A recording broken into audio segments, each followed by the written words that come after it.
Bienvenidos a nuestra primera clase de ética. Esta es una clase que la puedes ver y escuchar o que simplemente puedes estar con el audio puesto como si fuera un podcast. Yo no voy a enseñar ningún tipo de material que sea necesario para el entendimiento de la clase, así que a tu conveniencia. Y sí, vamos a hablar de ética. La ética es un concepto que lo estamos escuchando muy a menudo, pero la mayoría de las veces queda difuso cuando nos preguntan qué es la ética.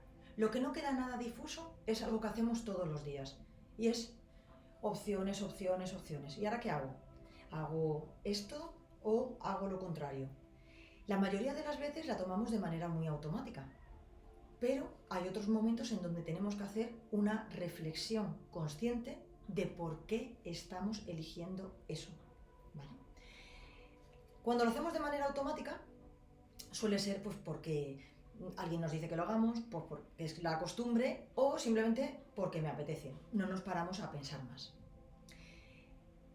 Una cosa concreta donde siempre elegimos es en qué aprendemos, lo que aprendemos. Cocinar. Yo elijo, si decido, simplemente cocinar unas verduras, cocerlas y ponerlas a fuego, echar un poquito de aceite y vinagre y au, como dicen aquí.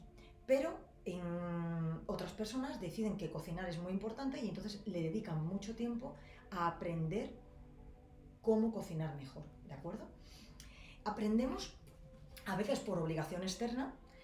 En el colegio nos obligan, nuestros padres, los primeros que todos que nos obligan a lavarnos los dientes, por ejemplo, a aprender a lavarnos los dientes. En el colegio nos obligan a aprender a estar sentados y a estar quietecitos, a poner foco en las cosas, nos gusten o no nos gusten. Desde el punto de vista del trabajo, tienes que seguir, por ejemplo, metodologías Agile. O, a posteriori, cuando ya tienes que hacer y seguir las leyes del gobierno, te enteras muy claramente que tienes que hacer el IRPF y cómo tienes que hacerlo o se lo das a una persona que te lo sepa hacer.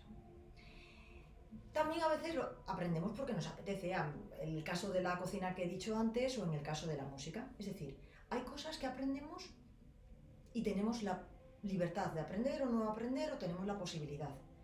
Pero hay un tema que de manera innata, queramos o no queramos, aprendemos. En cuanto empezamos a tener un poquito de uso de razón, aprendemos lo que está bien y nos conviene o lo que está mal y lo que no nos conviene. Lo aprendemos a través del feedback que recibimos de nuestros padres, de las personas que están con nosotros en el colegio, la primera vez que vamos al médico cuando somos pequeños.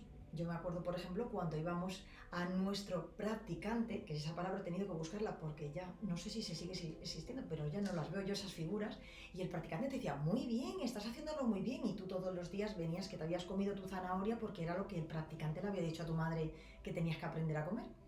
Es decir, por el feedback, los gestos, lo que nos dicen, lo que escuchamos, la manera toda la comunicación no verbal, sabemos si lo que estamos haciendo nos va bien, nos conviene o nos va mal y no nos conviene. Primero lo hacemos por reflejo.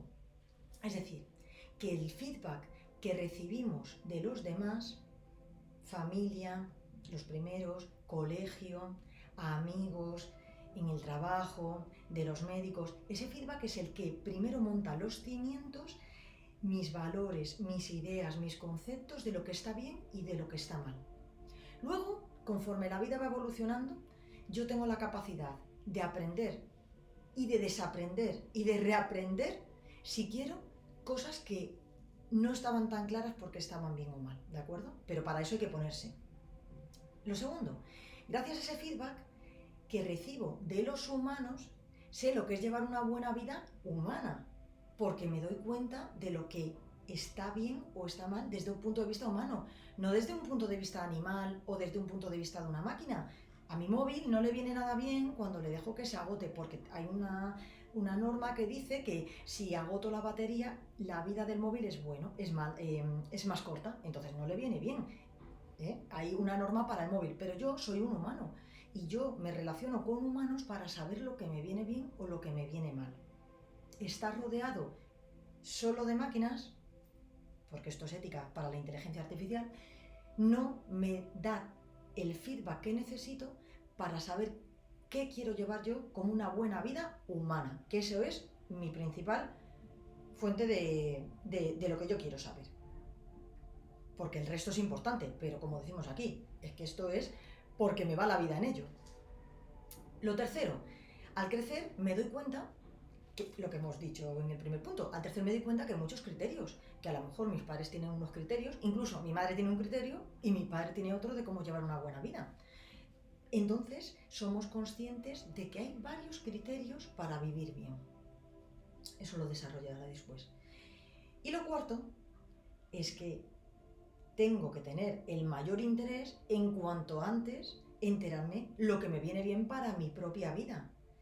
Discernir qué cosas a mí en concreto de todo lo que he aprendido me va bien para vivir mejor. Porque esto es ética para la inteligencia artificial, pero en el sector salud, ¿verdad? Todos trabajáis en el sector salud o en relacionados. Pues la vida no es como los medicamentos. La vida nos la dan sin receta. No somos libres de no ser libres. Y sin prospecto. Es decir, tú te montas tu propia moral. El prospecto te lo vas definiendo tú. La ética va de eso. La ética es la reflexión que se hace sobre el prospecto que usa cada uno, sobre el prospecto que usa cada sociedad para llevar una vida mejor. Es una reflexión. No da una guía, sino da una reflexión de por qué eso es bueno aquí y eso no es bueno allá. No hay acciones que sean buenas per se.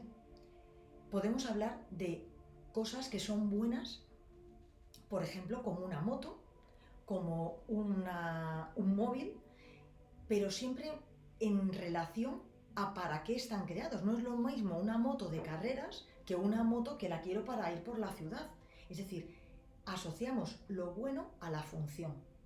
Yo asocio a una función de un instrumento y entonces por eso puedo tener un prospecto. El medicamento es bueno para algo, por lo tanto puedo tener un prospecto. La moto de carreras es buena para algo, puedo tener un prospecto o unas instrucciones de uso. Los humanos no sabemos, no somos para nada, los humanos vivimos y entonces por eso no se puede dar una guía. La ética es la reflexión sobre esa guía y sobre esto seguiremos en la segunda clase.